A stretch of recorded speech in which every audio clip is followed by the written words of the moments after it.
Assalamualaikum warahmatullahi wabarakatuh. Bismillahirrahmanirrahim. Alhamdulillah rabbil alamin. Allahumma salli wa sallim ala sayyidina Muhammadin wa ala alihi wa sahbihi wa sallim. Rabbi shrah li sadri wa yassir li amri wahlul 'uqdatam min lisani yafqahu qawli. Rabbana la 'ilma lana illa ma 'allamtana innaka antal alimul hakim wa la hawla wa la quwwata illa billahil aliyyil azim. Bismillahirrahmanirrahim. Faslun. وينبغي ألا يقصد به توصيلا إلى غرض من أغراض الدنيا من مال أو رياسة أو وجاهة أو ارتفاع على أقرانه أو ثناء عند الناس أو صرف وجوه الناس إليه أو نحو ذلك. Benar ni kan?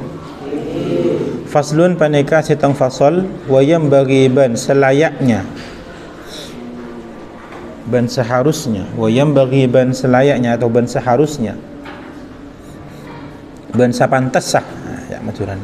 Wa yanbaghi ban sapantasah alla yaksida panapa qatu ta asacca pasira orang, alla yaksida da qatu ta asacca pasira orang bihi kalaban Al-Qur'an, bihi kalaban Al-Qur'an tausilan dak ka madapa, tausilan dak ka madapa ila gharadin dak ka tujuan, ila gharadin dak kasih tong tujuan min agradid dunya dari banyak-banyak tujuan dunia. Wa yanbaghi ban sapantasah alla yaksida panapa kutu ta saja pasara orang bihi kalaban Al-Qur'an tausilan dak kama dapat ila gharadin dak kasih tong tujuan min agradid dunya dari banyak-banyak tujuan dunia, min malinnya tanah aropa artah au riyasatin atawa riyasah kepemimpinan, au wijahatin atawa wijahah kewibawaan atau kemasyhuran, awirtifa'in atau katengkian ala aqranihi atas banyak-banyak kanjanaman, awirtifa'in atau katengkian ala aqranihi atas banyak-banyak kanjanaman, aw sana'in atau pujian indan nas ia dan manusia, aw sana'in atau pujian indan nas ia dan manusia, aw sarfi wujuhin nas atau ma'amingu atau ma'apiluk atau macondong banyak-banyak muanna manusia ilaihi dakaman, aw sarfi wujuhin nas atau ma'amingu atau macondong banyak-banyak muanna manusia ilaihi dakaman, aw nahwi dzalik atau umpama dalik. Maksudnya ketika kita belajar Al-Qur'an, baik itu belajar tajwid, belajar tilawahnya, belajar lagu-lagu, atau menghafal Al-Quran, atau mengkaji makna dari Al-Quran, atau semacamnya, atau baca mengkaji qiraah sab'ah, mengkaji qiraah asyrah atau yang lainnya, memang sepantasnya kita tidak ada tujuan duniawi. Memang tujuannya adalah lillahi ta'ala, tidak ada tujuan nanti biar saya mendapatkan gaji, nanti biar saya menang di MTQ misalnya. Jadi memang tujuan ini ingin menang, itu tidak boleh. Auriyasatin atau tujuannya ingin menjadi orang yang paling menjadi pemimpin, biar saya jadi kiai, biar saya jadi ustaz, biar saja, tidak boleh. Ya kita belajar lillahi ta'ala, kita belajar nanti lillahi ta'ala, kita belajar untuk mendapatkan ridha Allah, kita belajar biar kita menjadi orang yang faham.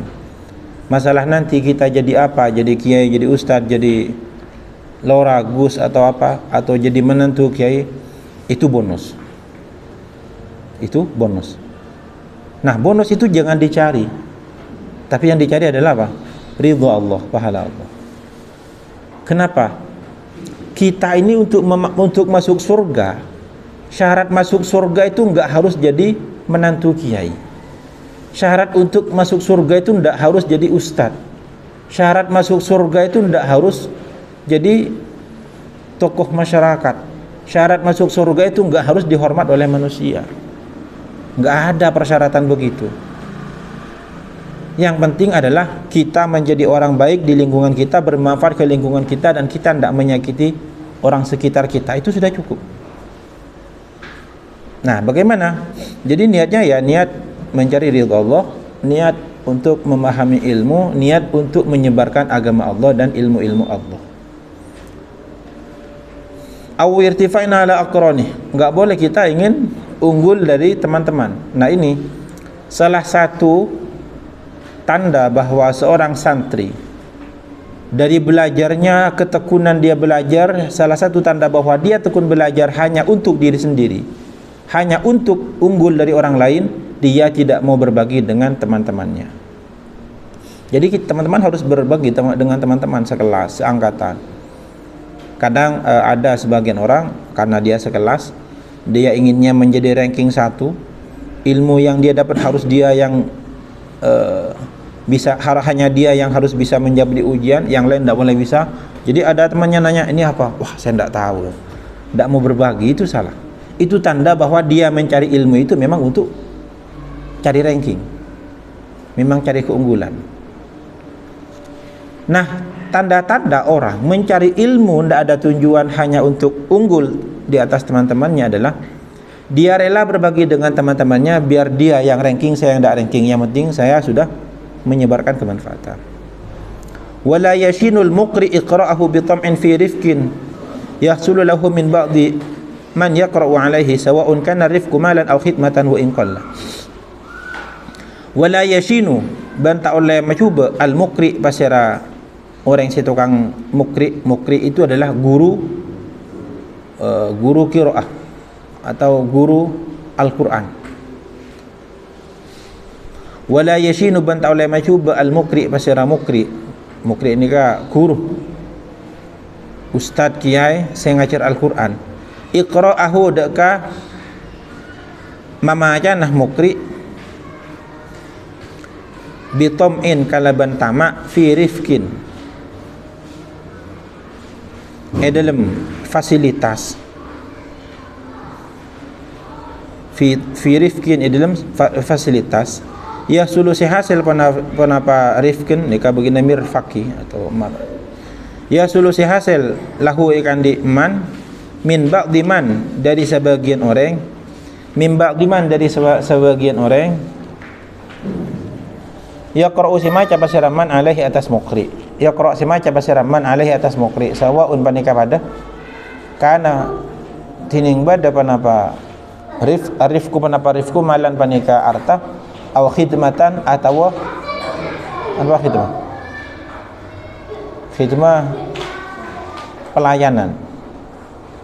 Sawaun panika pada kana bada tining bada arifku panapa fasilitas malan panika arta aw khidmatan atau pelayanan wa in qalla sanajan sakoni panapa arifku. Nah, seorang mukri, seorang guru, khususnya seorang guru Al-Quran, dia tidak boleh merusak proses pembelajarannya dengan adanya keinginan untuk mendapatkan timbal balik dari murid. Tidak boleh. Sampean misalnya suatu saat jadi guru ngaji di kampung atau di mana, sampean mengajari baca, sampean mengajari membaca, atau sampean mengajar tahfidz, itu namanya proses iqra. Proses seperti itu jangan sampai dikotori dengan adanya niat buruk berupa keinginan mendapatkan hadiah dari murid-muridnya. Kalau ini karena orang tuanya sering ngasih, kita memperlakukan dengan baik. Dia meskipun berbuat kesalahan, kita nggak menegurnya. Kenapa? Ntar orang tuanya nggak ngasih hadiah. Nah, itu jangan. Sementara ini karena orang tuanya emang nggak pernah datang, nggak pernah ngasih apa-apa, salah sedikit langsung tobi. Wah, rentor akhir abri ya. Jangan ya. Kita nggak boleh membeda-bedakan. Kenapa? Karena semuanya punya hak yang sama untuk memahami Al-Quran.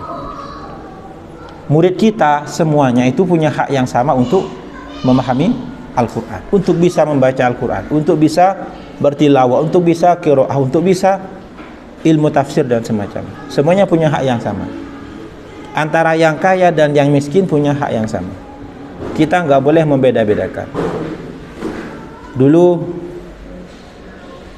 kalau nggak salah Imam Malik, kalau nggak salah Imam Malik itu, kalau tahu imam yang lainnya saya lupa, itu diundang oleh seorang khalifah, diminta privat untuk mengajar anak seorang khalifah. Jadi Imam ini Imam Malik kalau nggak salah. Imam Malik diundang untuk mendatangi istana, tujuannya apa? Untuk mengajar anak seorang khalifah, anak presiden kalau sekarang.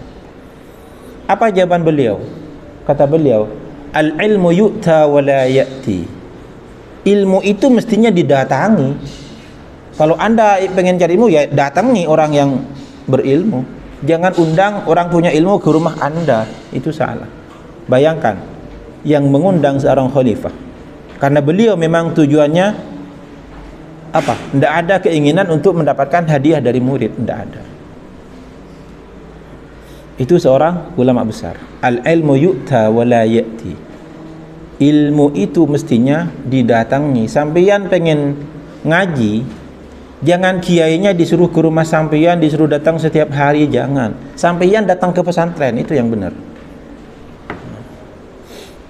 Biasa paham? Nah.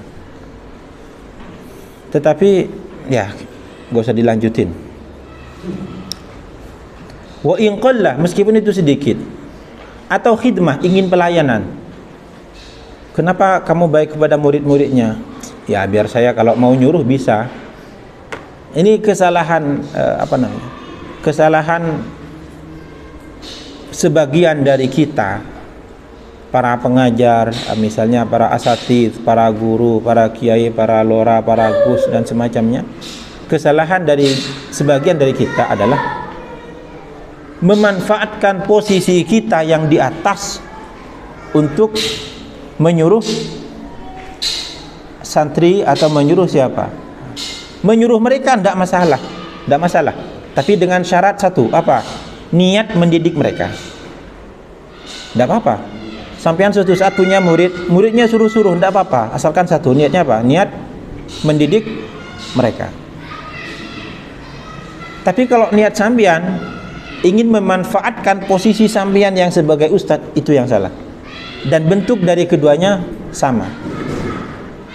Ya meliaki bisa jadi, bisa boleh dengan syarat apa? Niat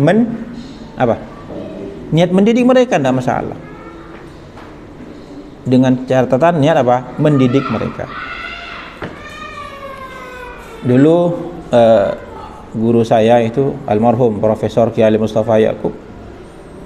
Beliau punya santrinya dari Jember, dan santri itu di Jember adalah anak kiai. Beliau tahu betul ini anak kiai. Yang anak kiai itu kebanyakan dari kecil dimanja, betul. Dari kecil kebanyakan dimanja. Dan Kiai Ali Mustafa itu tahu betul santri ini caranya bukan hanya disuruh ngaji terus. Ini harus hatinya harus dibenerin. Karena di dalam hatinya ada apa? Ada rasa ingin ada di atas terus, karena memang dia anak kiai. Bagaimana dia di pesantren? Beliau itu di pesantren sama Kiai Ali Mustafa setiap pagi disuruh membersihkan WC. Waktu santri yang lain ngaji, ini satu orang disuruh bersihin WC. Ya, beliau berontak lah di dalam, saya di rumah ini anak kiai kok nyampe di sini disuruh bersihin WC. Tiap hari begitu. Sampai beberapa tahun, kalau nggak salah 3 tahun apa 2 tahun. Setelah kiai ini tahu bahwa santri ini sudah hatinya udah mulai ini, disuruh ngaji. Dan ternyata betul, benar. Ternyata beliau ini sekarang alhamdulillah di Jember sudah punya pesantren. Dan beliau cerita, alhamdulillah saya dulu sama kiai disuruh begini-begini.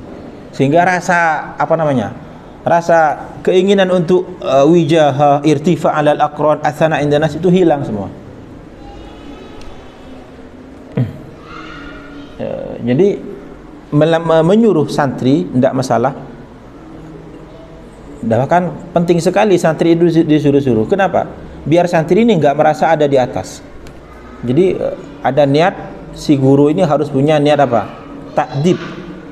Si guru, si ustadz, si kiai, gus lora ketika menyuruh santri, niatkan di dalam hati ingin mengajari mereka, ingin mendidik mereka, ingin mendidik, membenarkan hati mereka agar mereka nggak ada sifat kibr, biar mereka selalu punya rasa tawadhu.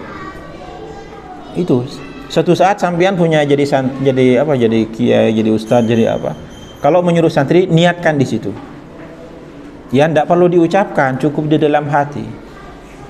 Niatkan biar santri ini terdidik, biar santri ini ada jiwa ingin melayani orang lain. Ya. Jangan dijadikan itu kesempatan, mumpung saya jadi ustadz ini, santri harus tunduk. Itu tidak boleh. Walau kana ala suratil hadiyati allati laula qira'atuhu alaihi lama ahdaha ilaih. Walau kana sanajan bada panapa arifku ala suratil hadiyah, paneka atas bentuk hadiah. Walau kana sanajan bada panapa arifku ala suratil hadiyah, paneka atas bentuk hadiah. Allati laula qira'atuhu, laula qira'atuhu, cak saya kata ada qira'atuhu tining bacana man alaihi atas muqri. Laula allati laula, cak saya kata ada qira'atuhu tining bacana man alaihi atas muqri, lama ahda yak teh tak apareng hadiah pasira man hadaka hadiah ilaihi daka muqri. Lama ahda yak teh tak apareng hadiah pasira man hadaka hadiah ilaihi daka muqri. Jadi kita tidak boleh dari santri dari apa mengharapkan sesuatu, meskipun itu berbentuk hadiah, bingkisan. Wah, saya ini harus baik ke santri, kenapa? Biar nanti pas hari guru saya dapat banyak hadiah misalnya. Oh, biar nanti saya bisa ini. Tidak, cukup balasan itu dari Allah Subhanahu wa taala. Adapun suatu saat misalnya santri itu ngasih, itu bonus, bukan pahala, itu bonus. Jadi guru, ya, guru, seorang guru apapun itu profesinya, baik guru sekolah, kiai, ustadz atau apa, itu memang tidak boleh ada niatan apa mendapatkan pemberian dari murid. Tetapi murid harus punya penghormatan terhadap guru berupa hadiah misalnya. Jadi memang guru tidak boleh mengharap, tapi murid harus apa? Harus punya takzimnya, enggak harus berupa pemberian. Bisa berupa doa, mendoakan dengan baik. Bisa berupa dan salah satu rasa berterima kasih seorang murid kepada guru yang terbaik adalah mengamalkan ilmu dan menyebarkannya. Jadi sampean misalnya suatu saat jadi alumni punya rasa ndak enak, saya ndak enak nih, kenapa? Udah lama nggak sowan ke kiai. Itu ndak terlalu penting. Yang paling penting adalah salah satu bentuk penghormatan kita kepada guru yang tertinggi adalah dengan apa? Mengamalkan ilmu yang diajari guru kemudian menyebarkannya. Itu guru pasti lebih senang daripada sampean ngasih hadiah sebesar apapun. Percuma sampean ngasih hadiah kepada guru tapi sampean tidak pernah mengamalkan ilmu yang diajari guru. Jadi rasa berterima kasih kepada guru terbesar bagaimana tadi? Mengamalkan ilmu yang diajari kemudian menyebarkan ilmu itu kepada orang lain. Itu rasa terima kasih paling tinggi. Meskipun sampean misalnya enggak pernah sowan ke pesantren, enggak masalah. Yang penting ilmu yang sampean dapat dari kiai, dari guru itu diamalkan dan disebarkan. Itu lebih, insyaallah guru-guru kita itu lebih senang di situ. Qala Allah Ta'ala, atabu Allah pasar Allah Ta'ala, man kana yuridu harthad dunya nu'tihi minha wa ma lahu fil akhirati min nasib. Ini ayat lengkapnya, man kana yuridu harthal akhirati nazid lahu fi harthi wa man kana yuridu harthad dunya nu'tihi minha wa ma lahu fil akhirati min nasib. Man tining pasir waman, ini ada wawunya mestinya. Waman ban tining pasir orang kana sebada pasiraman yuridu peneka akar pasiraman. Waman ban tining pasir orang kana peneka bada pasiraman yuridu peneka akar pasiraman harsad dunya dak pertanian tunya atau dak kekenceran tunya. Harsad dunya dak kekenceran tunya. Nu'ti maka apa yang sengkok hida kaman minha dari ad-dunya. Nu'ti maka apa yang sengkok hida kaman minha dari ad-dunya. Man tining pasir orang kana paneka bada pasiraman yuridu paneka karap pasiraman harsad dunya dak kekenceran tunya. Nu'ti maka apa yang sengkok hida kaman minha dari ad-dunya. Wa ma lahu bantada lahu panikakan diman, wa ma bantada lahu panikakan diman fil akhirati dalam akhirat min nasib tining bagian.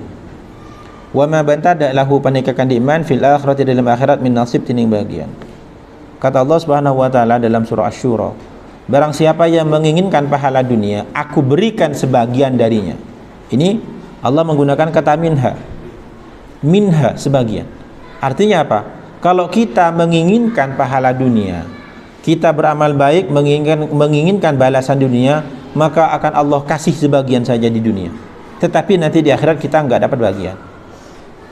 Misal sampean ngajar biar dapat gaji misalnya, ngajar biar dapat gaji, maka gajinya sampean dapat, tapi sampean di akhirat nggak dapat pahala. Oh, berarti haram kita mengajar mengambil upah saat tidak haram. Ini nggak mengatakan haram, cuman kalau itu tujuannya, nah, jadi mengajar kemudian ada gaji, ada apa, itu ada dua. Ada yang memang tujuan ngajarnya itu adalah gaji, maka itu yang nanti di akhirat nggak dapat apa-apa. Ada yang tujuan mengajar memang ngajar, ya memang ngajar, saya suka mengajar. Kemudian dia kebetulan dapat ada gaji, diambil, nah itu nanti di akhirat tetap dapat pahala. Makanya dulu siapa kalau nggak salah, saya lupa yang mengatakan, kalau nggak salah Mbah Maimun atau saya lupa tapi kalau nggak salah Mbah Maimun bilang gini, atau siapa lupa saya, kalau sampean mengajar misalnya jadi mengajar yang digaji, maka usahakan sampean ada punya pengajaran yang tidak digaji. Kalau sampean mengajarnya digaji, usahakan sampean ada waktu untuk mengajar yang lain yang tidak digaji. Bisa dipaham ya? Jadi kalau misalnya kita ngajar nih digaji, usahakan sampean ada waktu, sempatkan untuk mengajar yang di lain waktu yang di situ tidak digaji. Entah itu ngajar Al-Quran, entah itu ngajar tata cara ibadah atau apa. Jadi usahakan ada proses mengajar yang tidak digaji. Kenapa? Karena memang digaji gitu, kadang ikhlas, kadang tidak. Tidak selamanya tidak ikhlas dan tidak selamanya ikhlas. Makanya kita harus punya waktu untuk mengajar yang di situ tidak ada gaji. Kenapa? Agar kita nanti ada yang bisa dipetik.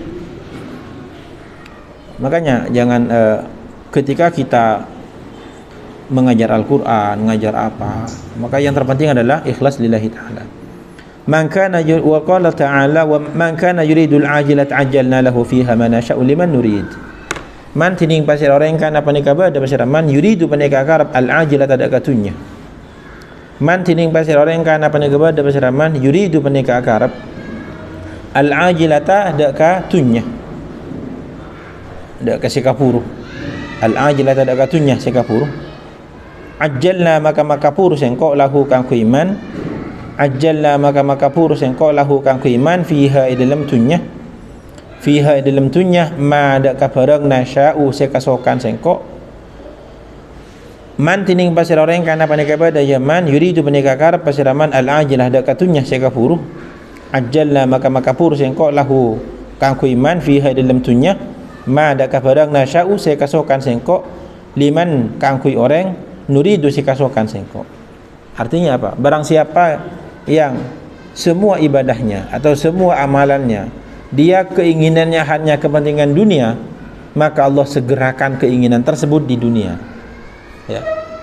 Barang siapa yang beramal ibadah atau berbuat baik atau berbuat baik kepada orang lain atau apapun itu, barang siapa yang itu semua dimaksudkan untuk mendapatkan keinginan atau kesenangan di dunia, maka Allah segerakan itu di dunia.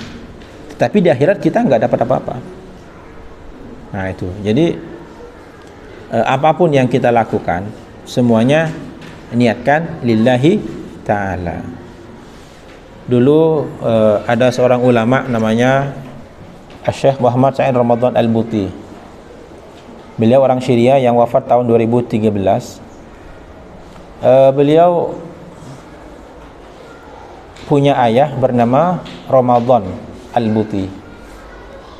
Waktu masih kecil, beliau dimasukkan ke sekolah yang namanya Majma' Kaftaru. Itu mungkin kalau di sini semacam pesantren ya. Bukan di Syekh Haban Nakah, bukan Kaftaru, Syekh Haban Nakah. Ada namanya Syekh Haban Nakah. Bukan Kaftaru, Syekh Haban Nakah. Pas masih di jalan,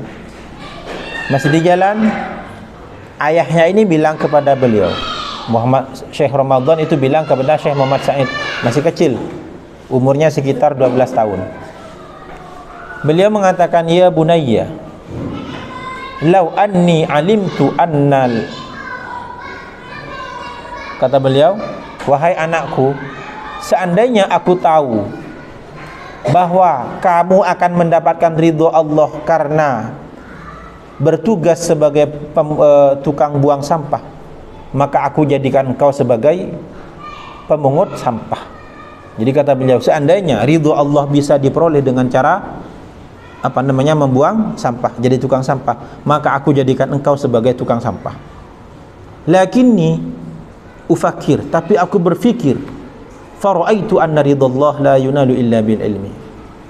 Aku berfikir dan aku simpulkan bahwa ridha Allah itu tidak bisa didapat kecuali dengan ilmu.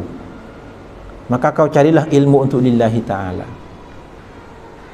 Itu nasihat beliau, ayahnya Syekh Ramadan kepada Syekh Muhammad Said Ramadan Al-Buti, yang ditulis dalam kitabnya berjudul Hadza Walidi. Nah, itu apa artinya? Mencari ilmu memang tujuannya satu, apa? Ingin mendapatkan ridha Allah Subhanahu wa taala. Jadi kata Syekh Imam Nawawi, wa yanbaghi alla yaqsida bihi tawsilan ila gharadin min agharadid dunya. Wa an Abi Hurairah radhiyallahu anhu qala, ban dari Abi Hurairah radhiyallahu anhu qala, atabu basir Abu Hurairah, qala Rasulullah, atabu basir Rasulullah sallallahu alaihi wasallam, man tining pasira orang ta'allama panika ajar man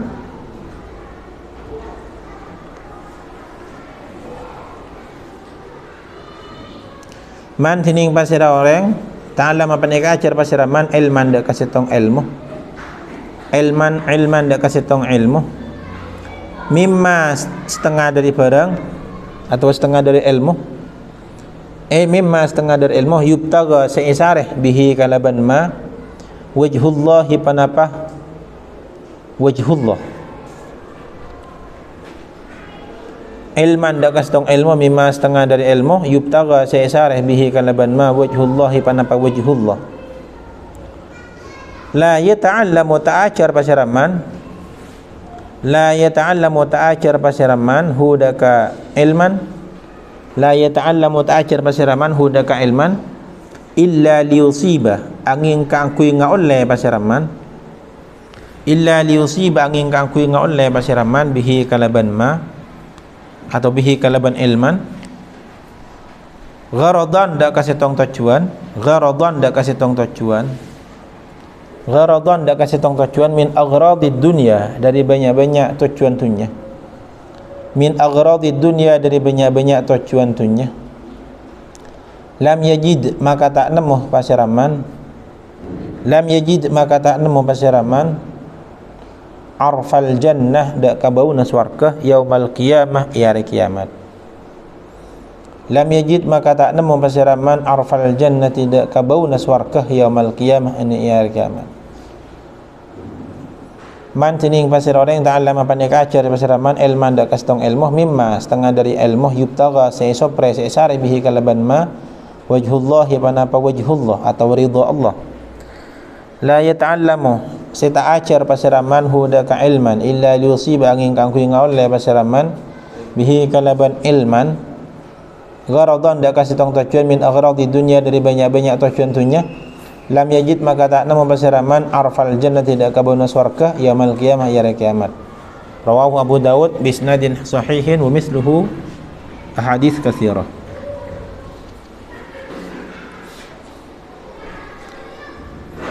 Kata Rasulullah di sini, barang siapa yang mempelajari ilmu Yang ilmu itu mestinya dicari karena Allah, mestinya dia ilmu itu dicari karena Allah. Artinya apa? Artinya ada dua macam ilmu. Ada ilmu yang semestinya itu untuk mencari ridha Allah, ada ilmu yang boleh hendak boleh untuk tujuan dunia. Contoh ilmu yang semestinya untuk lillahi ta'ala adalah belajar Al-Quran, belajar hadis, belajar tafsir. Ilmu seperti itu memang seharusnya, memang semestinya dicari, dipelajari untuk mendapatkan ridho Allah. Beda halnya dengan kita belajar mekanik, kita belajar otomotif, kita belajar tata rias pengantin misalnya. Kalau pekerjaan seperti itu memang tujuannya duniawi, tidak masalah kalau itu untuk dunia. Kenapa kau belajar tata rias pengantin? Ya buat cari nafkah, buat cari kerja, buat cari makan, tidak masalah. Kenapa kau belajar otomotif? Saya mau bangun bengkel nanti, biar saya dapat duit banyak, tidak masalah. Kenapa kau belajar belajar komputer, belajar IT? Ya saya pengen jadi ahli IT biar saya dapat income yang banyak, tidak masalah. Tapi kalau ilmu-ilmu yang semestinya itu tidak boleh, mestinya untuk ridho Allah. Misalnya belajar Al-Quran. Kenapa kau dapat Al-Quran? Biar saya jadi orang kaya. Itu tidak boleh. Kenapa Anda belajar ilmu hadis? Biar saya jadi orang ahli hadis dan dihormati dan disegani oleh orang-orang, sehingga saya bisa bertindak. Tidak boleh. Biar saya jadi orang kaya. Tidak boleh. Nah, ini jadi ilmu ada dua begitu. Nah, kalau ilmu yang semestinya dipelajari untuk mendapatkan ridho Allah, lalu dia la yata'allamu, tidak mempelajarinya atau mempelajarinya hanya untuk mendapatkan kesenangan dunia, maka orang seperti ini tidak bakalan dapat bau aroma surga aja, tidak dapat, apalagi surganya. Biasanya aroma itu lebih dahulu kita dapatkan daripada barangnya. Makbu sate kana dim, sate kita ya kalau ya. Nah, orang ini bau sate surga aja tidak dapat, apalagi satenya. Makanya lanjut dari cerita tadi, Syekh Muhammad Syekh Ramadan Al-Buti setelah beliau lulus kuliah itu ada pendaftaran di Syria. Beliau orang Syam.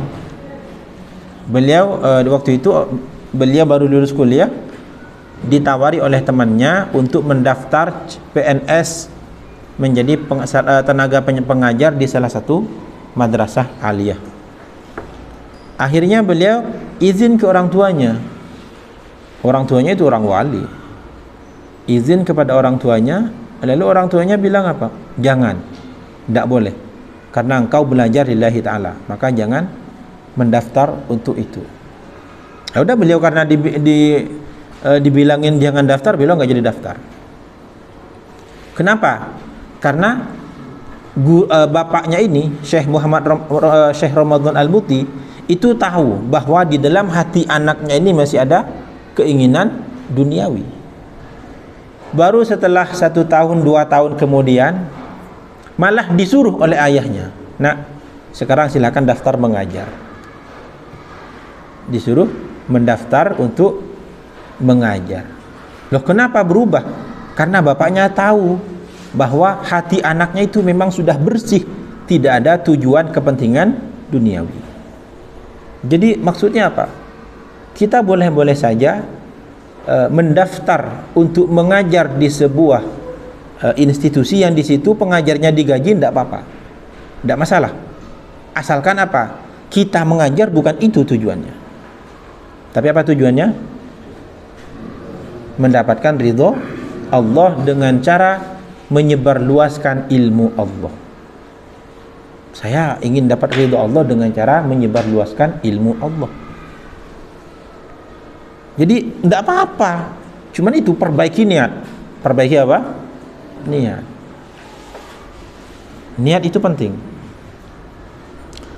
Wa an Anas wa Hudzaifah wa Ka'b bin Malik radhiyallahu anhum ban dari Sayyidina Anas, ban Sayyidina Hudzaifah, ban Sayyidina Ka'ab bin Malik radhiyallahu anhum wa qarida Allah fasirallah anhum dakafi Anas, Hudzaifah wa Ka'ab anna Rasulullah sa'angkuna basara Rasulullah sallallahu alaihi wasallam qala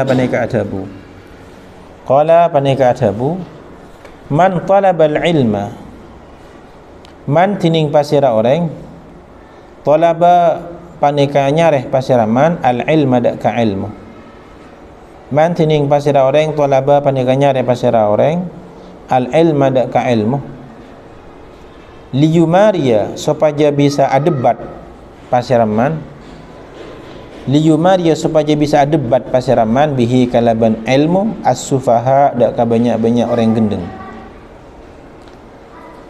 liyumaria supaya bisa adebat pasiraman bihi kalaban al-ilmu as-sufaha dak ka banyak-banyak orang gendeng, au yukatsiru atawa cung banyakan pasiraman bihi kalaban al-ilmu al-ulama dak ka banyak-banyak ulama. Artinya cung-cungan. Cungan apa cung? Cung-cungan. Au yasrifa atawa macondong bihi pasiraman bihi kalaban ilma, au yasrifa atawa macondong pasiraman bihi kalaban al-ilma wujuhan nas dak ka banyak-banyak muana manusia, au yasrifa atawa macondong pasiraman bihi kalaban ilma wujuhan nas dak ka banyak-banyak muana manusia ilaihi dak kaman falyatabawwa maka becek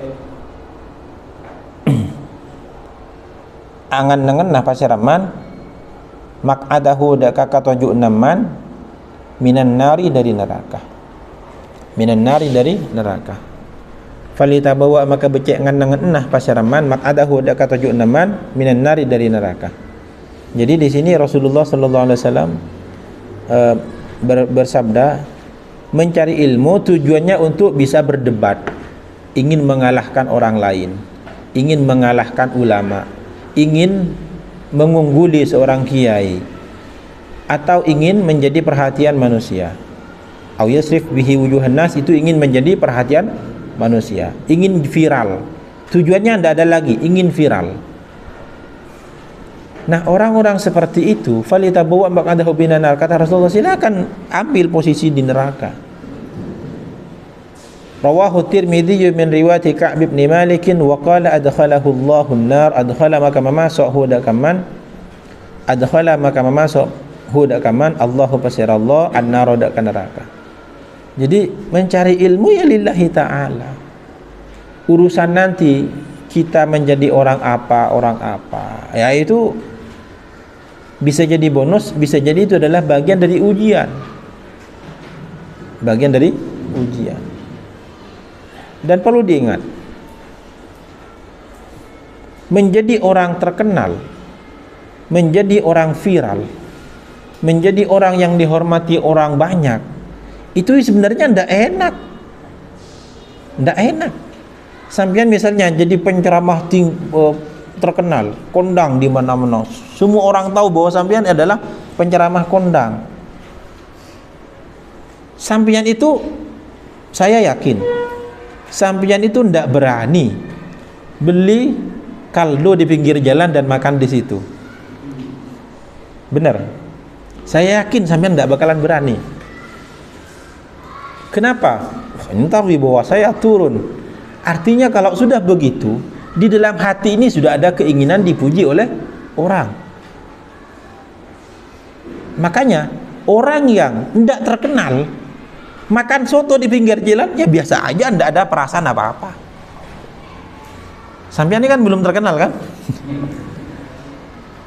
Lewat ketemu tukang bakso, ketemu orang jualan pentol, beli makan di situ, ada perasaan ingin dipuji atau martabatnya gugur nggak? Nggak ada. Nggak ada. Artinya sampean beli pentol ikhlas.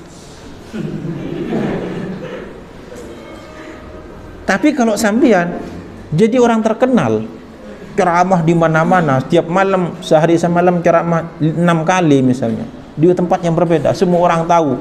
Di Facebook sampean trending nomor pertama, di YouTube trending nomor pertama setiap hari. Sampean berani enggak beli pentol di depan ini lalu dimakan di pinggir? Berani? Tidak berani. Kenapa? Nanti martabat saya, nanti wibawa saya jadi turun. Nanti pas saya makan pentol begini difotoin viral. Lalu saya khawatir nanti ada caption, kiai kok begini makannya. Bener. Itu ya, saya yakin begitu. Artinya apa? Ketika saya khawatir foto saya yang begini nanti viral, ada caption kiai kok begini makannya, artinya apa? Kita sudah ada keinginan dihormati oleh orang lain. Jadi jangan pernah kita bercita-cita ingin jadi kiai besar yang terkenal. Enggak, jangan. Itu cobaan besar. Makanya kalau sudah ada di situ, ada di puncak seperti itu, cobaan di hati Anda lebih besar daripada kita menjadi orang yang tidak terkenal. Kalau kita tidak terkenal seperti ini kan enak. Ketemu tukang pentol, bang beli pentol bang, makan. Nggak ada yang dikhawatirkan oleh kita. Beli bakso, makan. Jadi di hati kita tidak ada apa? Tidak ada keinginan untuk dipuji oleh orang lain. Di hati kita nggak ada kekhawatiran martabat kita jadi turun. Artinya kita makan pentol ikhlas, kita makan bakso ikhlas, kita makan nasi goreng ikhlas, ayam goreng ikhlas, di pinggir jalan, enak. Siapa yang lebih menikmati keenakan dunia antara orang yang terkenal tadi dengan orang biasa? Lagi naik mobil, dia, ayo beli ini, oh jangan, ntar ada tetangga nggak enak. Ini masih deket, jangan, ntar ketahuan. Jadi apa namanya? Dunia menjadi semakin sempit. Makanya sampean semua jangan pernah bercita-cita jadi orang terkenal. Cukup bercita-cita jadi orang berilmu dan alim, itu saja. Masalah nanti terkenal atau enggak, terserah nanti. Apa kata Allah? Yang jelas, semakin tinggi seseorang derajatnya, cobaan di dalam hati itu semakin berat. Cobaannya udah beda. Kalau kita menjadi orang biasa, itu cobaannya paling kekurangan rezeki, kekurangan rezeki, tidak lancar, uang tidak lancar, paling itu doang cobaannya. Bagaimana kita bisa bertahan dalam kondisi ekonomi yang pas-pasan, kita tidak melakukan hal-hal yang diharamkan, itu saja. Tapi cobaan di dalam hati tidak ada. Itu kalau kita jadi orang menengah ke bawah. Tapi kalau kita udah menjadi kiai besar, jadi dai kondang, jadi orang terkenal, cobaannya memang bukan di finansial, ekonomi memang tercukupi, tetapi cobaan di dalam hati itu lebih berat. Dikit-dikit udah nggak berani pakai pakaian yang sembarangan. Kenapa? Ntar martabat saya turun, ntar nggak diundang lagi. Kalau pakaian saya nggak bagus, ntar saya nggak diundang lagi misalnya, dan semacam-macamnya. Artinya apa? Di dalam hati ada keinginan apa? Dihormati oleh manusia. Itu lebih berat daripada kekurangan ekonomi. Ya sebenarnya sama-sama berat. Ya bisa difahami ya. Jadi itu. Jadi jangan bercita-cita jadi orang terkenal. Cukup menjadi orang yang bermanfaat saja. Tidak terkenal tidak apa-apa. Yang penting manfaat dan tidak membahayakan orang lain. Sudah cukup. Ya. Faslun. Wal yahdhar kullal hadari min qasdihi at-takabbur bi kathratil mushtaghilin alaihi wal mukhtalifin ilaihi. Wal yahdhar ban becek tengati ya pasira orang. Wal yahdhar ban becek tengati ya pasira orang. Kalaban kullal hadar sakapinah tengate. Wal yahdar ban becek tengati pasal orang kulal hadar kalaban sakapina tengate min qasdihi dari tacunah man at-takabbur da kata kabur atau da kesombong. Wal yahdar ban becek tengati pasal orang kulal hadar kalaban saongkuna atau kalaban sakapina tengate min qasdihi dari tacunah man at-takabbur da kesombong da kata kabur. Takabur kalaban apa? Bi kathratil mushtaghilin alaihi kalaban banyak orang masih sibuk alaihi atas man. Bi kathratil mustaghilina kalaban banyak orang yang masih sibuk alaihi atas man. Wal mukhtalifina ban orang yang entar ilaihi dak kaman. Artinya apa? Ketika kita sudah hampir sukses, atau kita sudah sukses, atau kita sedang dalam proses mencari ilmu, kita harus hati-hati dari rasa sombong, karena banyak orang yang datang ke kita, banyak orang yang mengundang kita, banyak orang yang ngaji ke kita, banyak orang yang minta doa ke kita. Itu hati-hati dengan sifat takabur di dalam hati. Karena seorang berilmu itu cobaannya paling besar ada di dalam hati. Ketika dia jadi terkenal, banyak yang mengundang, banyak yang ngaji ke dia, di dalam hati syaitan akan membisikkan ke dalam hati, ayo kamu sekarang sudah terkenal, ayo lanjutkan, ayo lanjutkan. Dibisikkan oleh oleh syaitan ke dalam hati. Itu kalau enggak kuat, maka hati kita akan terikut godaan syaitan di situ. Jadi godaannya bukan yang zahir, godaannya ada di dalam hati. Itu lebih berat. Kenapa? Karena tidak ada orang yang tahu, tidak ada orang yang akan ngasih peringatan kepada kita. Kalau cobaan hidup kita berupa kekurangan ekonomi, lalu kita ada kesalahan, itu akan kelihatan oleh orang lain dan akan ditegur, dan kita akan berhenti di situ. Misal ada seseorang, dia secara ekonomi kekurangan, tidak cukup. Kemudian dia untuk menopang ekonomi keluarga, dia menempuh cara yang tidak halal. Lalu ketahuan oleh orang lain, oleh saudaranya, oleh bapaknya, oleh pamannya, oleh kakaknya, ditegur, kau kok melakukan begitu, itu bisa jadi haram loh. Jadi ada yang negur. Ketika ada ditegur oleh orang lain, dia bisa berhenti. Tetapi kalau cobaan itu ada di dalam hati Anda, siapa yang bisa menegur? Misalnya ada seseorang, dia diundang kemana-mana, dia banyak yang ngaji ke dia, full. Lalu di dalam hatinya dibisikkan oleh setan untuk menjadi takabur, sombong. Bagaimana caranya? Saya sekarang lebih baik dari kiai yang itu. Kenapa? Murid saya lebih banyak. Saya sekarang lebih viral dari dia. Kenapa? Yang undang saya lebih banyak. Dia ada undangan seminggu 2 kali, saya sehari 3 kali misalnya. Syaitan membisikkan di situ, memunculkan rasa apa? Merasa lebih baik daripada orang lain. Penyakit seperti ini yang di dalam hati, tidak ada orang yang tahu. Karena tidak ada orang yang tahu, tidak ada orang yang menegur kita. Bapak kita mengira, oh anak saya alhamdulillah udah sukses jadi kiai sekarang. Kemudian keluarga kita, alhamdulillah saya ikut senang punya keluarga yang jadi kiai. Teman-teman kita bilang, alhamdulillah saya ikut senang, bahagia punya teman yang sukses. Semuanya tidak tahu bahwa di dalam hati sedang bergejolak, ada perasaan lebih baik dari orang lain. Jadi nggak ada yang mau menegur. Makanya saya bilang tadi bahwa penyakit hati itu lebih bahaya daripada cobaan lahiriah. Makanya wal yahdar kullal hadar min qasdihi at-takabbur. Ada dulu seorang wali besar, namanya siapa? Sayyiduna Ahmad Ar-Rifai. Siapa namanya?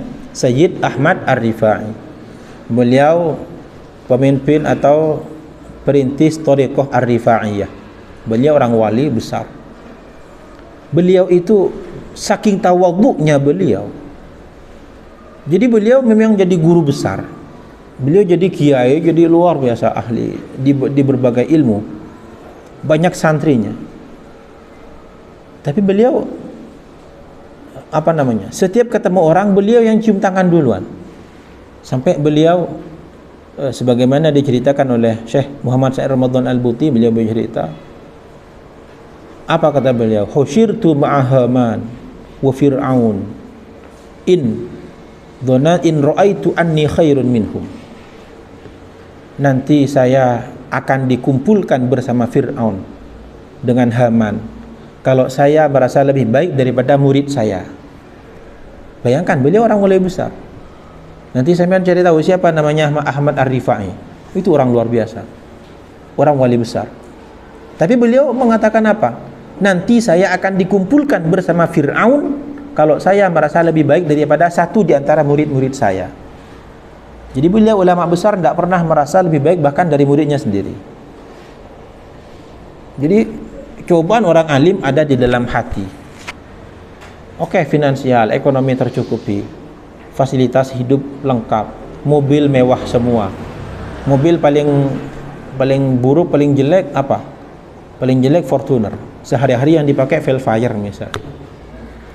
Udah Alphard, udah banyak, udah tercukupi.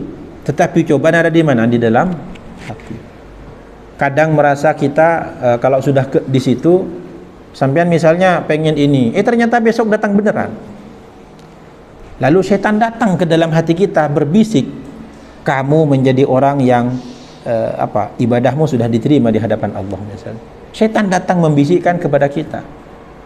Sampean pernah enggak sampean teman semuanya atau sebagian dari kalian di dalam hati ada keinginan, belum berdoa, belum ngapa-ngapain, tiba-tiba itu terkabulkan? Pernah?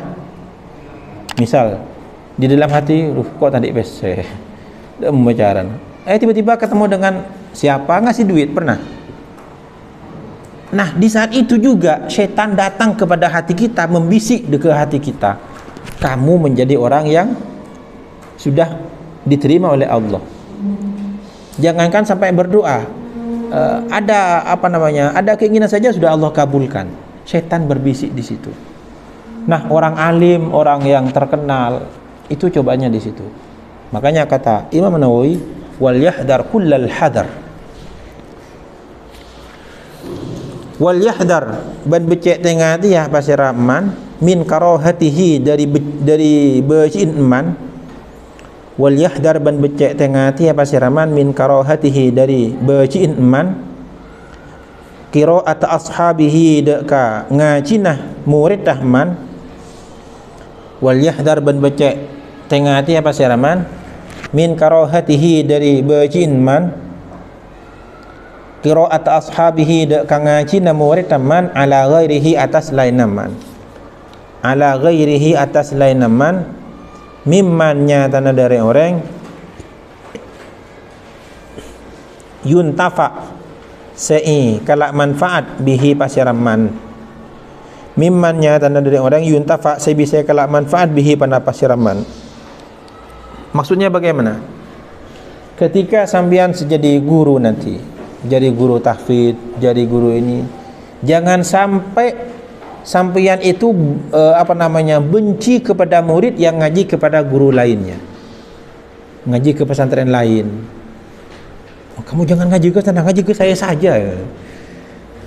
Kemudian sampeyan punya murid misalnya, muridnya sampeyan pindah ngaji ke sana, itu jangan sampai ada rasa benci di dalam hati. Cuk tang murid ngalih ke yang lain, itu tak manfaat itu. Ya, jadi hati-hati ya. Ini peringatan dari Imam Nawawi, bukan dari saya. Karena saya sendiri belum nyampe makom mengasih peringatan. Jadi bon gula ni kita depak ke makom abri peringatan agak nikah. Kenapa? Gula pada kita selamat. Dan nikah peringatan nikah dari Imam Nawawi, bukan dari saya. Jadi kata Imam Nawawi, hati-hati seorang guru itu kalau ada muridnya ngaji kepada guru yang lain. Jangan sampai. Tapi kalau sekarang kan kebanyakan dari kita saingan ya. Bagaimana orang itu harus ngaji ke saya? Tidak boleh ngaji, nggak boleh sekolah ke sana, harus sekolah ke sini. Akhirnya saingan antara dua sekolah, rebutan santri. Itu fenomena sekarang, fakta. Dan ketika ada santri ngaji ke yang lainnya langsung diusir, udah jangan ngaji saya lagi. Itu hati-hati dari perasaan seperti itu. Kalau orang itu beneran lillahi ta'ala, kalau ada muridnya ngaji ke orang lain, justru dia itu senang. Misalnya sampean punya murid 10, ternyata murid yang 10 pindah ngaji ke sana, ke sekolah lain, mestinya dia senang. Kenapa? Alhamdulillah, tugas mengajar saya sudah diambil alih oleh orang lain, jadi saya udah nggak punya tugas. Mengajar itu tugas, mengajar itu kewajiban dari Allah, tugas dari Allah. Ketika tugas sampeyan diselesaikan oleh orang lain, senang atau enggak? Mestinya senang. Sebagaimana sampean ditugaskan oleh kiai, ya, cong, atraki ke Kak Dima, ya, beras atraki ke Bengkalan. Wah, lesun. Tiba-tiba ada teman sampean, Cina kok sing atraki nah. Mesti kan senang. Kenapa? Karena kewajiban kita sudah diselesaikan oleh orang lain. Nah, mengajar juga begitu. Mengajar itu adalah tugas dari Allah. Siapa yang punya ilmu harus mengajar. Nah, ketika murid sampean pindah ke orang lain, mestinya kan senang. Alhamdulillah, tugas mengajar saya diambil alih oleh orang lain. Jadi saya sekarang tidak punya tugas.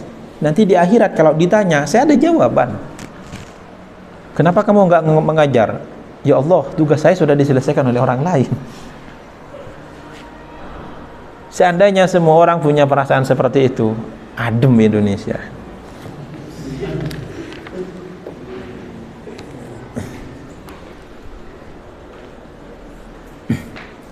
Wahadihi bantining panika. Tining panika karoha. Karohatuhu. Wahadihi bantining panika karoha. Musibatun panika musibah. Musibatun panika musibah yubtala saya coba biha kalaban musibah ba'dul muallimin apa saya rasa bagian banyak-banyak orang yang ngajar al-jahili nasi putu. Muallim kok jahil? Nah, ini beda. Ini jahilin, muallimin ini adalah artinya dia mengajar ilmu. Jahilin itu bodoh, bukan bodoh terhadap ilmu, tapi bodoh terhadap bagaimana berinteraksi dengan Allah. Wa hadhihi bantining panika karoha, adanya kebencian terhadap murid ketika dia ngaji kepada guru yang lain. Musibatun panika musibah yubtala saya coba biha kalabun musibah ba'dul muallimin apa saya rasa sebagian banyak-banyak orang yang saya ngajar al-jahilina saya putuh. Ada muallim tapi jahil, kok bisa? Muallim dia ngajar ilmu zahirah tapi jahilina terhadap ilmu batinah. Bagaimana orang berinteraksi dengan Allah, bagaimana mencari ridha Allah. Dia bodoh di situ, bukan bodoh dalam ilmu yang dia ajari. Banyak orang itu berilmu tetapi sebenarnya dia bodoh, dan banyak orang bodoh tapi sebenarnya dia berilmu. Bagaimana maksudnya? Banyak orang menguasai ilmu zahir. Ilmu zahir itu adalah ilmu yang bisa kita pelajari. Ilmu fikihnya, nahwunya, balaghah, ilmu tafsir, ilmu hadis, ilmu sejarah, semua dikuasai. Itu ilmu zahir semua. Ada ilmu batinah. Apa ilmu batin itu? Adalah bagaimana kita memahami hati kita agar hati kita tidak berpaling dari Allah, agar hati kita selalu menuju Allah. Itu ilmu batin, bukan ilmu kebatinan. Bukan ilmu kebatinan. Kalau ilmu kebatinan itu ilmu dukun. Ini ilmu batin. Makanya ada orang itu disebut dengan al-arifu billah. Itu apa? Ini kebalikan dari jahil. Kadang ada seorang ulama kita kasih lakop apa? Al-arif billah. Apa al-arif billah? Ada yang tahu al-arifu billah? Biasanya Habib Umar. Biasanya Habib Umar itu dikasih sifat di belakang atau di awal Al-Syekh Al-Habib Al-Arif Billah Habib Umar. Nah, kadang begitu. Itu kebalikan dari Al-Jahil. Apa itu Al-Arifu Billah? Al-Arifu Billah adalah man arafallaha billah. Dia mengenal Allah dengan Allah. Dia mengenal Allah dengan Allah. Jadi dia tahu apa yang semestinya di hati dia lakukan, apa yang mestinya hati itu dia tinggalkan. Wahia bantining musibah dilalatun atau karaha. Wahia bantining karaha dilalatun panika pukteh bayyinatun sejelas. Wahia bantining karaha, kebencian guru terhadap murid karena ngaji kepada guru yang lain. Dilalatun panika pukteh bayyinatun senampak sejelas. Bayyinatun senampak sejelas min sahibiha dari seandi karaha. Min sahibiha dari seandi karaha ala su'i niyatihi atas cubaan niat dah. Sirah man atau sahib ala su'i niyatihi atas cubaan apa kira?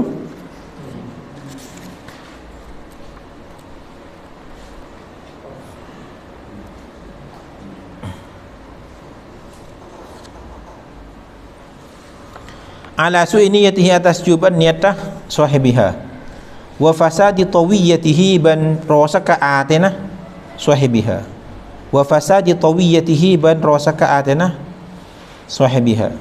Nah, kalau ini bukan untuk menjustis atau menghukum orang lain, tetapi ini adalah untuk berkaca kepada diri sendiri.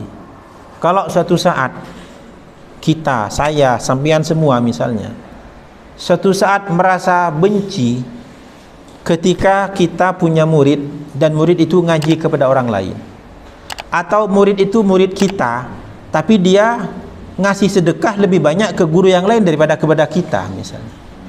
Sampean punya murid banyak santrinya, sampean tahu santrinya itu suan ngasih sedekah hadiah kepada kiai yang lain 100 juta, sementara ke sampean cuma ngasih 100.000 misalnya. Kalau saat itu kita ada rasa benci, ada rasa kesal kepada murid, itu berarti kita ini sedang rusak. Jadi ini bukan untuk menghukumi orang lain, tapi untuk apa? Untuk menghukumi diri kita sendiri. Bal hiya hujjatun, balik hiya tining karoha hujjatun paneka fukteh qati'atun sepasteh, qati'an sepasteh ala adami iradatihi atas taadaan karpah man bi ta'limihi kalaban ngacir man wajhallahi daka zat Allah. Bahkan itu bukti bahwa kita tidak ada lillahi ta'ala di situ, nggak ada lillahi ta'ala. Atau sampean jadi apa namanya, jadi khotib Jumat lalu diganti, ketika sampean kesel karena diganti, itu tanda kita nggak ada lillahi ta'ala. Jadi cara apa namanya, cara melihat apakah hati kita rusak atau enggak, ya seperti ini.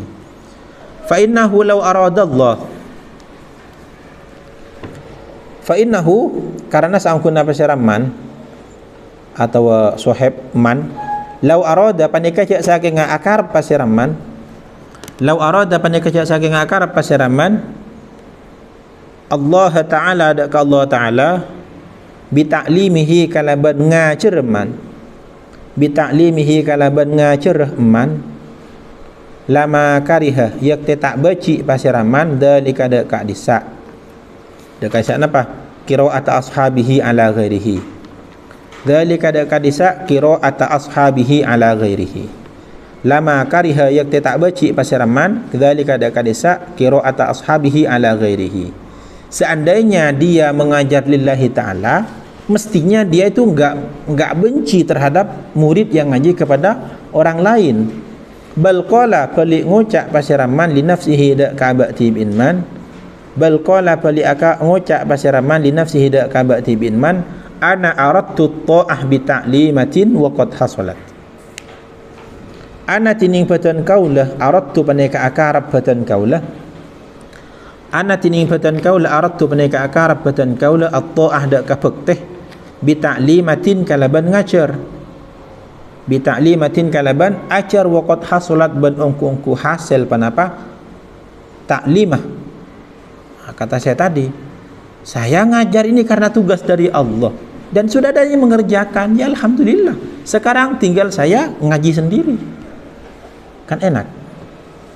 Saya misalnya sampean punya murid tahfidz 10 orang. Ini kan kalau sampean punya santri, sampean ada kewajiban dua, ada kewajiban murojaah untuk hafalan sendiri, ada kewajiban apa namanya, ngontrol hafalan santri muridnya. Sekarang santri sampean itu pindah ke kiai yang satunya, itu kan artinya beban sampean sudah berkurang, sudah berkurang. Berarti saya tinggal fokus murojaah untuk saya sendiri, enak. Mestinya begitu. Cuman karena sekarang nggak berjalan sebagaimana mestinya, ya nggak begitu jadinya. Wa huwa qasada bi qiraatihi ala ghairi, wa huwa bantining murid atau ashab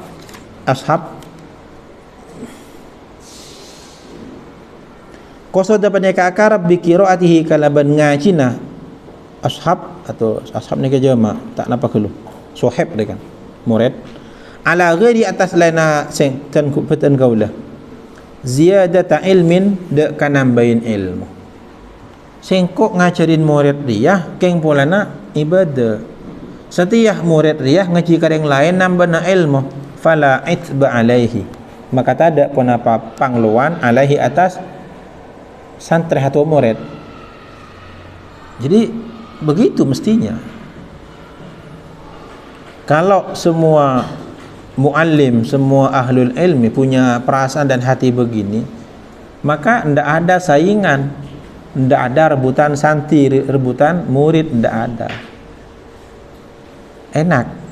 Jadi nggak ada saingan, nggak bakalan berantem antar lembaga dengan lembaga yang lain.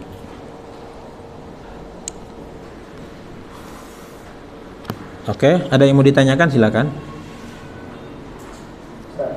Ya. Misalnya di suatu perusahaan pada guru ngaji misalnya menetapkan SPP biaya listrik misalnya sebesar 20.000 misalnya setiap bulan. Apa itu diperbolehkan? Sangat boleh. Sangat boleh. Misalnya pemilik musola memang ekonominya pas-pasan. Akhirnya menarik sumbangan dari santri untuk bayar listrik. Ya sangat boleh, bahkan bisa jadi wajib. Kenapa? Karena mengajar, apalagi malam hari, mengajar, ngaji atau mengaji itu kan kewajiban. Sementara kewajiban itu tidak bisa dilaksanakan tanpa adanya listrik yang nyala. Listrik nyala harus pakai duit, maka ngumpulin duit juga bagian dari kewajiban. Ma la yatimul wajib illa bihi fahuwa wajib. Sesuatu yang menjadi penentu menjadi penentu terlaksananya kewajiban, maka dia juga menjadi wajib. Ya, jadi bukan hanya boleh, bisa wajib. Asal buat listrik ya. Beda lagi kalau buat bangun rumah sendiri ya beda lagi. Ayo sumbangan listrik kan berapa? Sebulan 500.000. Oh bu, udah aja. Ya bang majar listrik karena hiroma. Majar seket karena mbak seket. Oke, ada lagi silakan. Ya. Kenapa Imam ini berani berbeda dengan Imam Malik? Padahal Imam Malik guru daripada Imam Syafi'i. Oke, kenapa berbeda? Karena perintah Allah itu mengikuti kebenaran, bukan mengikuti guru. Perintah Allah mengikuti kebenaran, bukan mengikuti guru. Sampean kalau punya pandangan yang beda, sampean punya ijtihad sendiri, yang sampean punya dalilnya, sampean punya argumentasinya, yang itu berbeda dengan saya, sampean wajib berbeda dengan saya. Kalau saya menjelaskan misalnya, kemudian sampean punya dalil sendiri, sampean faham sendiri dalilnya, punya usul fikihnya faham sendiri misalnya, dan itu hasilnya berbeda dari yang saya sampaikan, sampean wajib berbeda dari saya. Haram sampean sama dengan saya. Begitu. Nah, Imam Syafi'i itu dan Imam Malik memang gurunya. Tetapi Imam Syafi'i juga punya ilmu yang beliau mampu berijtihad sendiri, yang hasil ijtihadnya berbeda dengan Imam Malik. Maka Imam Syafi'i nggak boleh ngikutin Imam Malik karena beliau sudah nyampe level mujtahid. Tetapi meskipun berbeda, tetap wajib menghormati. Jadi seorang murid sampean misalnya punya guru, punya kiai sampean punya ijtihad dan ijtihad sampean berbeda. Tentunya ijtihad yang benar ya, bukan ijtihad yang abal-abal. Jangan ijtihad yang abal-abal. Ijtihad yang benar itu dia punya dalil, dia mampu beristidlal dengan benar sesuai dengan kaidah-kaidah yang ada, kemudian hasilnya beda. Kalau hasilnya beda, murid ini haram ngikutin guru. Kalau hasil ijtihadnya benar-benar ijtihad ya, bukan ijtihad abal-abal. Soalnya sekarang banyak nahwunya, kemampuan nahwunya ndak seberapa, usul fikihnya ndak seberapa, ininya ndak seberapa. Baru tahu hadis satu itu terjemahannya berani berbeda dengan guru. Ini ijtihad abal-abal.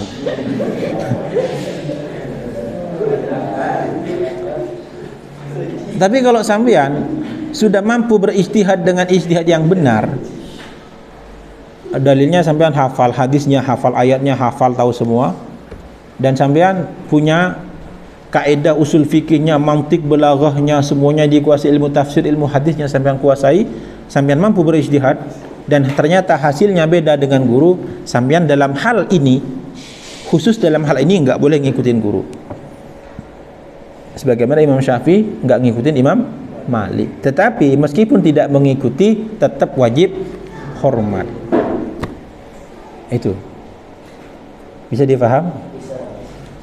Tapi ingat, ijtihad bukan yang abal-abal. Soalnya sekarang banyak itu mengaku bisa berijtihad, hafalan Al-Qur'annya, bacanya aja amburadul.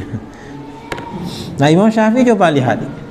Imam Syafi'i itu ya umur 15 tahun sudah oleh gurunya yang bernama Imam Muslim bin Khalid Az-Zanji. Beliau orang Mekah, guru waktu di Mekah. Imam Syafi'i umur 15 tahun sudah diperbolehkan berfatwa. Ini yang nyuruh gurunya. Kenapa? Ilmunya tinggi.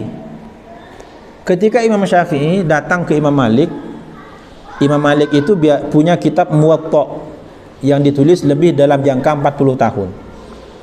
Imam Malik ketika mengajar Muwatta, ada orang ingin meriwayatkan Muwatta dari Imam Malik. Imam Malik ini punya namanya Mukri yang bertugas membacakan Muwatta dengan benar. Jadi proses periwayatannya begini. Imam Malik duduk di kursi, ada Mukri. Mukri ini tukang baca kitab Muwatta. Santri yang lain mendengarkan bacaan Muwatta. Imam Malik mendengarkan, memperhatikan, kalau ada yang salah ditegur. Jadi Imam Malik itu mentasheh bacaan ini. Nah, murid ini kemudian meriwayatkan dari Imam Malik. Kenapa? Membaca Muwatta itu tidak semudah membaca, takut ada salah harkat, salah ini. Jadi Mukri ini ditugaskan. Tetapi ketika Imam Syafi'i datang, Assalamualaikum, ketuk pintu rumah Imam Malik, ketemu dengan pembantu Imam Malik. Saya ingin ketemu dengan Imam Malik. Siapa nama anda? Saya Muhammad bin Idris bin Asy-Syafi'i. Setelah ketemu, Imam Malik nanya, siapa yang akan membacakan Muwatta? Saya sendiri, kata Imam Syafi'i. Imam Syafi'i masih muda, Imam Malik udah 70 ke atas umurnya. Imam Syafi'i masih belasan. Saya yang akan membacakan. Nah, ketika Imam Syafi'i membacakan Muwatta dan ternyata bacanya nggak pakai kitab, hafal luar kepala, Imam Malik itu kaget. Imam Malik kaget karena bacaannya tidak ada yang salah dan fasih. Imam Syafi'i itu ngafalin kitab Muwatta hanya 10 hari. Berapa hari? 10 hari. Kitab Muwatta itu tebal, segini tebalnya kitab Muwatta. Isinya ribuan hadis, lebih dari 4.000 hadis. Dihafal dengan sanadnya. Dan Imam Syafi'i menghafal kitab Muwatta, tidak punya kitab, itu hasil pinjem. Minjem ke temannya, dihafalin, setelah hafal dibalikin. Setelah hafal itu ngafalinnya di Makkah. Karena Imam Syafi'i pertama belajar di Makkah. Setelah hafal kitab Muwatta, jadi Imam Syafi'i itu ngaji ke Imam siapa? Muslim bin Khalid Az-Zanji. Setelah beliau ilmunya habis, kata Imam Muslim, ilmuku sudah habis, silakan ngaji ke Makkah, ke Madinah. Di sana ada orang alim bernama Malik. Tapi coba kamu sebelum ke sana baca dulu kitabnya di sini. Oh, apa namanya? Muwatta.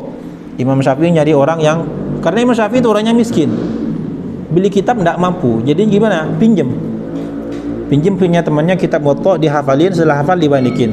Setelah itu berangkat ke Madinah. Hafal berapa hari? 10 hari. Setelah itu di Madinah store kitab Muwatta ke Imam Malik, lancar, tidak ada yang salah. Sampai Imam Malik kaget, kamu siapa ini? Kamu ini bukan orang biasa. Emang saya nggak biasa. Nah, itu murid yang bisa berbeda dengan guru ya. Kalau muridnya abal-abal,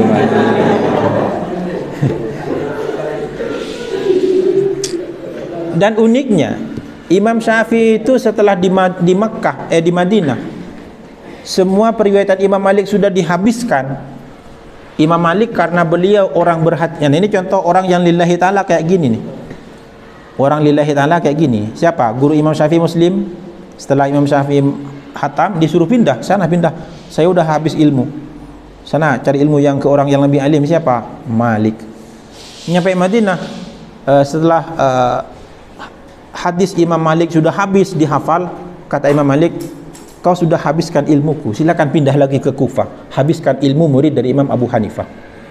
Isa ngumin, Isa ngumin. Ini sangumu, ini berangkat ke Kufah. Di Kufah belajar kepada murid-murid, karena Imam Abu Hanifah sudah wafat, beliau belajar kepada murid-murid Imam Abu Hanifah. Ada Imam Al-Hasan, Muhammad bin Hasan Asy-Syaibani, ada Zufar, itu belajar ke beliau dan diskusi terus. Baru setelah beliau datang dari Kufah, datang ke Madinah lagi, baru di situ beliau berbeda dengan Imam Malik. Jadi kalau mau berbeda dengan guru, harus apa?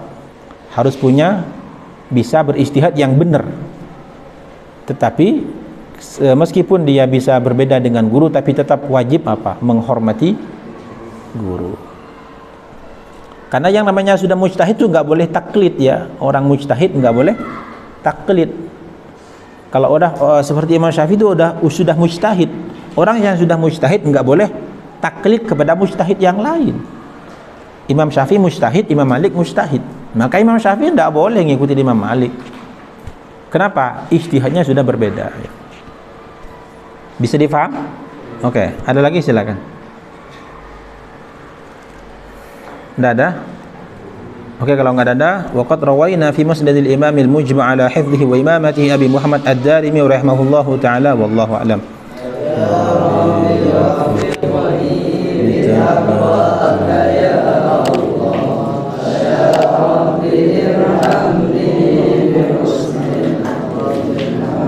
Assalamualaikum warahmatullahi wabarakatuh.